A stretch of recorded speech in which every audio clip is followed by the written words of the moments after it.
الحمد للہ رب العالمین والعاقبۃ للمتقین والصلاة والسلام علی رسولہ محمد وعلی اہلہ وصحبہ اجمعین، اما بعد، اعوذ باللہ من الشیطان الرجیم، بسم اللہ الرحمن الرحیم، والعصر ان الانسان لفی خسر الا الذین آمنوا وعملوا الصالحات وتواصوا بالحق وتواصوا بالصبر، صدق اللہ العظیم۔ نہایت قابل احترام سامعین کرام، السلام علیکم ورحمۃ اللہ وبرکاتہ۔ آج کی میری گفتگو کا موضوع ہے قرآن ذریعہ نجات۔ تو سامعین محترم، میں نے قرآن کو ذریعہ نجات کے حوالے سے یاد دہانی کرانے کے لیے، اپنا اور آپ کا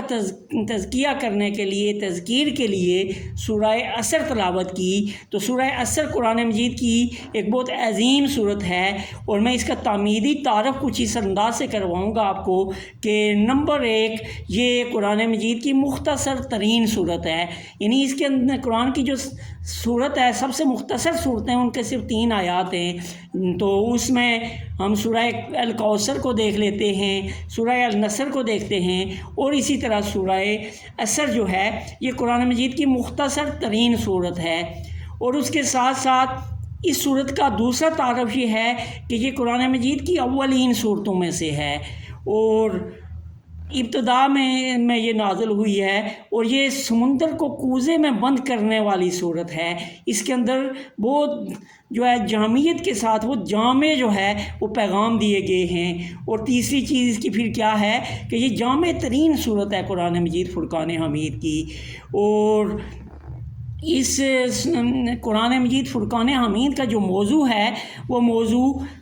ہدایت ہے۔ یعنی یہ قرآن ہمیں ہدایت دیتا ہے، یہ ہمارے لیے ہدایت کا راستہ ہے، کیونکہ ہم ابتدا میں ہی دیکھتے ہیں سورہ بقرہ میں اللہ رب العالمین نے جیسے فرمایا الف لام میم ذالک الکتاب لا ریب فیہ، کہ یہ وہ کتاب ہے جس کے اندر کسی قسم کا کوئی شک و شبہ نہیں ہے،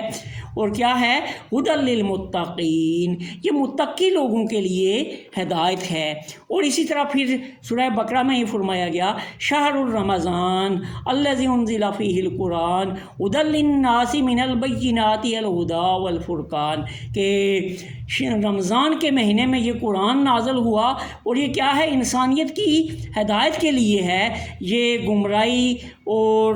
ہدایت میں فرق بیان کرتا ہے۔ تو اس سے کیا مجھے اور آپ کو سمجھ آئی کہ یہ قرآن کوئی سائنس کی کتاب نہیں ہے۔ ہاں، اس میں سائنس کے ریفرنسز ہیں، میں اور آپ اگر اس میں غوطہ لگائیں گے، تذکیر کے علاوہ تدبر کریں گے، تو ہمیں اس میں سے بہت ساری سائنس بھی ملے گی۔ اور اسی طرح یہ کوئی تاریخ کی کتاب نہیں ہے، لیکن جب میں اور آپ اس کے اندر غور و فکر کریں گے، تدبر و تفکر کریں گے، تو ہمیں اس میں سے تاریخ بھی ملے گی۔ پھر اسی طرح جو ہے یہ کوئی یعنی اس کے علاوہ یہ کوئی یعنی اس میں معاشرتی معاشی ہر قسم کی چیزیں وہ بتائی گئی ہیں، لیکن یہ ہے کہ یہ معاشیات کی کتاب نہیں ہے، بلکہ یہ راہ ہدایت ہے۔ لیکن کیا ہے کہ وہ سارے علوم اس کے اندر سموئے ہوئے ہیں۔ تو اسی لیے امام شافعی رحمۃ اللہ علیہ نے فرمایا ہے کہ اگر انسانیت غور و تدبر و تفکر کرتی تو اس کے لیے یہ سورہ عصر جو ہے یہ اس کی ہدایت کے لیے کافی ہے۔ اگر انسانیت غور و ہدایت نے اس کی ہدایت کے اوپر، اس کے الفاظ کے اوپر اگر تدبر و تفکر کرے تو سورہ عصر جو ہے یہ پورے قرآن میں صرف سورہ عصر ہی انسانیت کی ہدایت کے لیے کافی ہے۔ اور اسی طرح مفتی محمد عبدو نے اپنی کتاب تفسیر امہ میں لکھا ہے کہ اگر پورا قرآن نازل نہ ہوتا، صرف یہ ایک صورت نازل ہو جاتی، تو یہ انسانیت کی ہدایت کے لیے کافی تھی۔ اور اس کی فضیلت کے لیے امام راضی رحمۃ اللہ علیہ نے فرمایا ہے کہ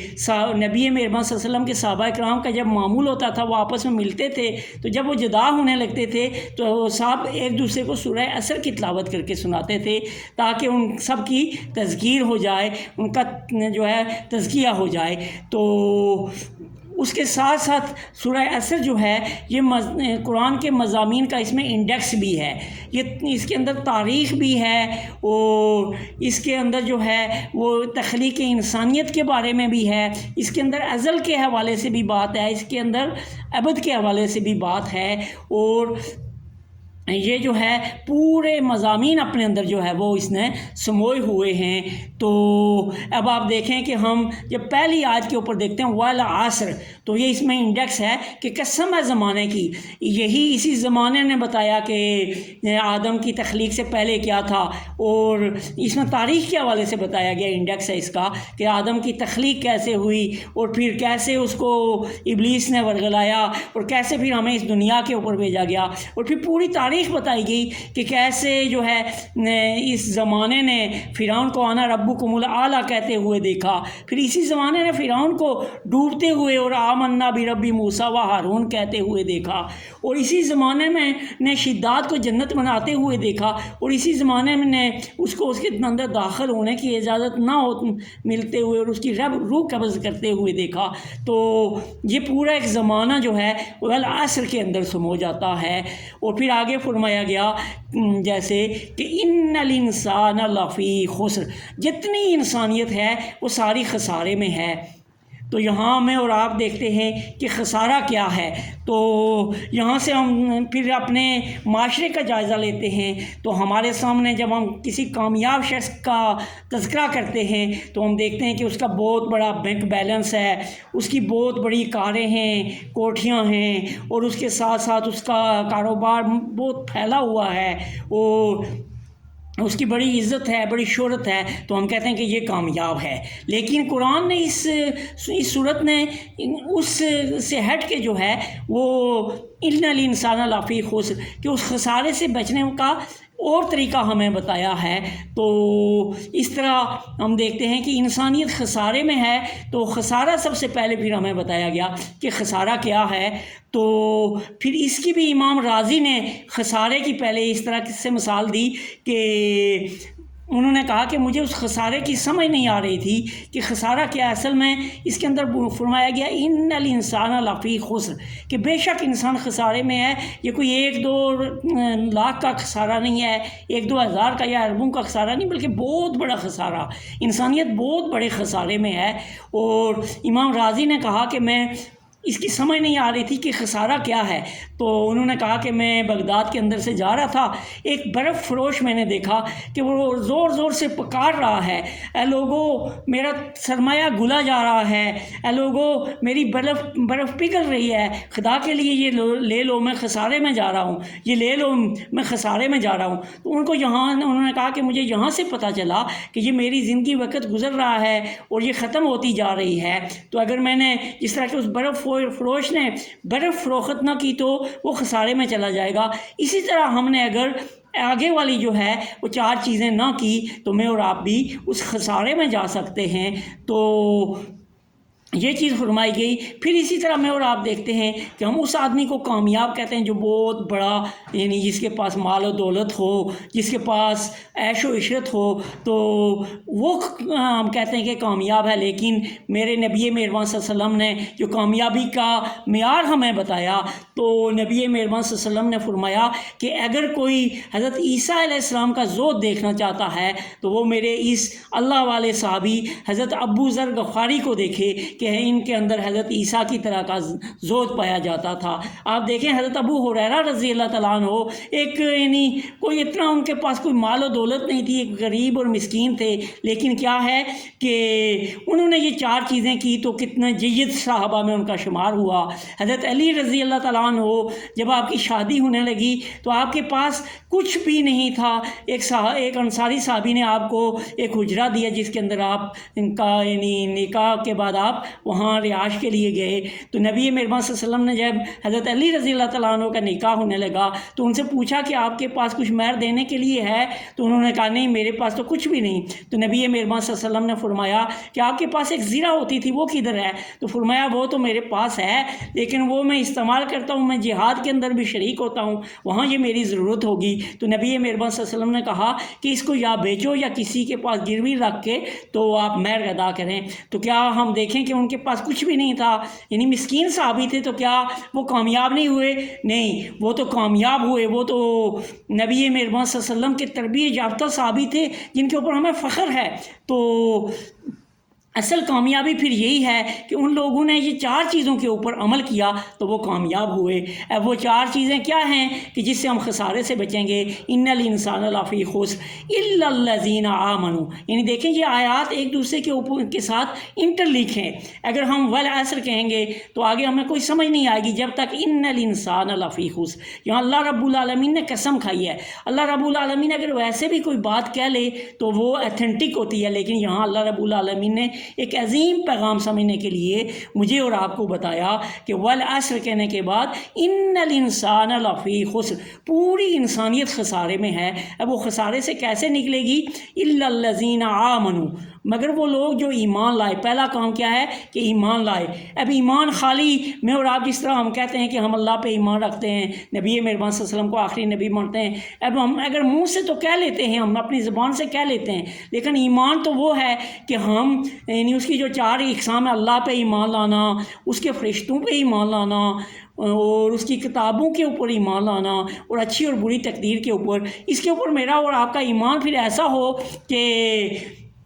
میری اور آپ کی زندگی جو ہے وہ اس قرآن کے مطابق گزرے۔ اگر کہیں قرآن سے ہٹ کے میری اور آپ کی زندگی گزرتی ہے تو میرا اور آپ کا ایمان جو ہے اس کے اندر کجی ہے، اس کے اندر جو ہے ٹیڑھا پن ہے۔ تو کتاب کے مطابق الا الذین آمنوا کہ سب سے پہلے تو ہم قرآن کے مطابق سب سے پہلے ہم اللہ رب العالمین کو وحدہ لا شریک مانیں، اور اسی کے جو ہے نا تو اوپر ایمان رکھیں، اسی سے ہر چیز کی امید رکھیں۔ اس کے بعد پھر اس کے فرشتوں کے اوپر کہ وہ فرشتے برحق ہیں، اللہ رب العالمین کی نوری مخلوق ہیں، اور وہ اللہ رب العالمین کے دیے ہوئے اسپیسیفک آرڈر کے تحت کام کر رہے ہیں۔ اس کے بعد اس کے رسولوں پہ جو اللہ رب العالمین نے تمام انبیاء کو جو بھیجا انسانیت کی ہدایت کے لیے، اور وہ سب انبیاء اکرام جو ہے وہ توحید کی دعوت دیتے تھے، اور وہ سب برحق تھے۔ اور آخری نبی حضرت محمد مصطفیٰ صلی اللہ علیہ وسلم کے آنے کے بعد نبوت ختم ہو گئی، اور آپ کی شریعت کے اوپر عمل کرنے والا ہی اب اللہ رب العالمین کا مقرب بندہ ہوگا، وہی خسارے سے بچنے والا ہوگا۔ الا الذین آمنوا وعملوا الصالحات، اور خالی ایمان ہی نہیں، ایمان بالکل اسی طرح ہے کہ جس طرح کہ میں اور آپ دیکھیں کہ بارش جب ہوتی ہے، برف پڑتی ہے تو ہمیں سردی محسوس ہوتی ہے، اسی طرح میں اور آپ ایمان لائیں گے تو ہمارا عمل اس کی جو ہے نا وہ گواہی دے گا، ہمارے عمل سے وہ ہمارا ایمان نظر آئے گا۔ تو الا الذین آمنوا وعملوا الصالحات، اب عمل صالح کیا ہے کہ میں اور آپ اپنے حقوق اللہ کو جو ہے وہ بھی ٹھیک انداز سے جو ہے وہ ادا کریں، حقوق العباد کو بھی ٹھیک انداز سے ادا کریں، اور اس کے ساتھ ساتھ اس دنیا کے اوپر رہتے ہوئے اگر ہم یہ دنیا داری چھوڑ دیں گے تو پھر تو ہم کوئی اور ہی مخلوق ہوں گے۔ ہم جو ہے اس دنیا کے اوپر رہتے ہوئے عمل صالح کے ذریعے جو ہے نا اپنے آپ کو اپنے اس کھوئے ہوئے مقام جنت کی طرف لے جائیں گے، تو پھر ہمارا ذریعہ نجات ہوگا۔ الا الذین آمنوا وعملوا الصالحات، پہلا کام ہم نے کیا کیا کہ اللہ کے اوپر ایمان لایا، ایمان کی یعنی اپنی تمام ایمان کی جو اس کے اندر جو اس کی کوالٹیز ہیں ان کے ساتھ مل کے میں نے اور آپ نے ایمان لایا، اور اس کے بعد پھر کیا عمل صالح کیا۔ اب عمل صالح میں جو ہے وہ جس طرح کہ اللہ رب العالمین نے قرآن میں بھی ہمیں فرمایا ہے وَأَمْرٌ بِالْمَعْرُوفِ وَنَهْيٌ عَنِ الْمُنْكَرِ کہ امر بالمعروف کا حکم دینا اور عمل بالمعروف کا حکم دینا اور نہی عن المنکر یعنی منکرات سے روکنا۔ اس کے لیے پھر میں اور آپ جب عمل بالمعروف اور نہی عن المنکر کریں گے تو ہمیں پھر بہت ساری جو ہے نا مشکلات بھی ہوں گی، تو اللہ رب العالمین نے وہاں بھی ہمیں راستہ بتایا وَاسْتَعِینُوا بِالصَّبْرِ وَالصَّلَاةِ، صبر اور نماز کے ذریعے میں اور آپ جو ہے نا وہ جد و جہد کریں گے تو پھر ہمارا عمل صالح وہ اچھا ہوگا۔ تو پہلا کام کیا الا الذین آمنوا، پہلا تو ہم نے ایمان لایا، وعملوا الصالحات اور عمل صالح کیا۔ عمل صالح کے ساتھ ساتھ پھر کیا وتواصوا بالحق، ہم نے تواصی بالحق کی دعوت دی، انسانیت کو راہ حق کی طرف بلایا۔ میری اور آپ کی ذمہ داری ہے، یعنی بہت سارے بعض اوقات ہمارے دوست کہا کرتے ہیں کہ کیا آپ نے اسلام کا ٹھیکہ لیا ہوا ہے؟ تو میں یہ کہتا ہوں کہ جس آدمی نے لا الہ الا اللہ محمد الرسول اللہ پڑھا وہ اسلام کا ٹھیکیدار بن گیا۔ اس کی اب ذمہ داری ہے کہ ہم اللہ رب العالمین کے نائب ہیں، ہم نے اللہ رب العالمین کے اس پیغام کو انسانیت تک پہنچانا ہے۔ اور وہ پیغام کیسے پہنچے گا کہ میں اور آپ اس کو سمجھائیں کہ میری اور آپ کی معاشی زندگی بھی جو ہے کوئی یعنی اس طرح سے اوپن نہیں ہے، بلکہ ایک شریعت کے اندر باندھی ہوئی ہے۔ میری اور آپ کی معاشرتی زندگی بھی ایک شریعت کے اندر باندھی ہوئی ہے۔ میری اور آپ کی جو ہے سیاسی زندگی بھی، اور میری اور آپ کی گھریلو زندگی بھی جو ہے نا ایک شریعت کے اندر باندھی ہوئی ہے۔ اور میری اور آپ کی حکومتوں کے ایوانوں کی زندگی بھی، ہمارے حکومتوں کے ایوانوں کا نظام بھی اس قرآن کے تحت ہوگا، ہمارے عدالتوں کا نظام اس قرآن کے تحت ہوگا، تو پھر مجھے اور آپ کو ذریعہ نجات ملے گی۔ تو تیسرا کام کیا کیا ہم نے؟ وتواصوا بالحق۔ جب ہم پھر اس حق بات کی تلقین کریں گے، اس کی جدوجہد کریں گے، تو پھر یقیناً آپ دیکھیں کہ اگر آپ حق کا ساتھ دے رہے ہوں تو باطل کے بھی آپ کو ٹیلیٹ نہیں کرے گا، باطل کے بھی آپ کو لائن ڈاؤن نہیں دے گا۔ تو پھر اس کے لیے پھر آپ کو جدوجہد کے اندر بہت سارے مسائل ہوں گے، بہت ساری مشکلات ہوں گی، کہیں جان کا خطرہ ہوگا، کہیں مال کا خطرہ ہوگا۔ تو پھر اس کے لیے فرمایا گیا، اس کے لیے وتواصوا بالصبر، پھر صبر کے ساتھ، ہمت کے ساتھ ڈٹ کے جو ہے وہ اللہ رب العالمین کے اس پیغام کو جو ہے انسانیت تک پہنچانا، یہ میرا اور آپ کی ذمہ داری ہے۔ تو اگر یہ کام ہم نے کیے تو پھر ہم یقیناً سورہ عصر کو سمجھیں گے، کیونکہ ایک تو ہوتا ہے کہ تذکیر کرنا، کہ جس طرح کہ آپ دیکھیں کہ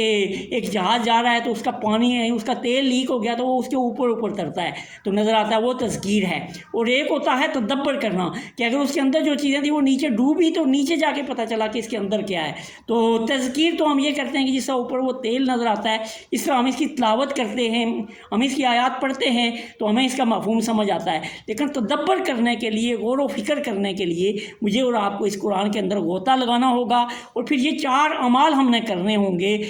کیا ہے؟ الا الذین آمنوا وعملوا الصالحات وتواصوا بالحق وتواصوا بالصبر، یہ 4 چیزیں میں اور آپ کریں گے تو یقیناً پھر اللہ رب العالمین مجھے اور آپ کو نجات دے گا، ہمیں اخروی زندگی میں ہمارے اس کھوئے ہوئے مقام میں لے جائے گا۔ تو اللہ رب العالمین سے دعا ہے کہ وہ ہمیں صحیح معنوں میں سورہ عصر کے مطابق اپنی زندگی گزارنے کی توفیق عطا فرمائے۔ وآخر دعوانا ان الحمد للہ رب العالمین۔